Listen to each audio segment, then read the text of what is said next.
府城隍庙为了保留台南府城特有百年木雕工艺，专工开办木雕初阶体验班，上过费用拢由庙方来出。五万讲为传统的工艺传承尽一份心力。也4期拢有完成课业拢有完成的时候，咱这4期的费用拢是由庙人来支出。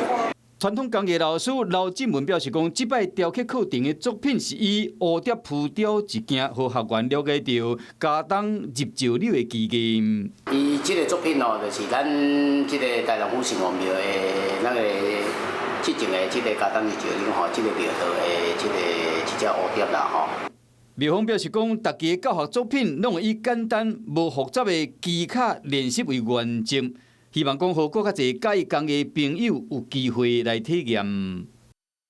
Hello， 我是郑慧良。想要抢先掌握最及时的新闻资讯吗？赶快订阅、按赞、开启小铃铛，锁定华视新闻的 YouTube 频道。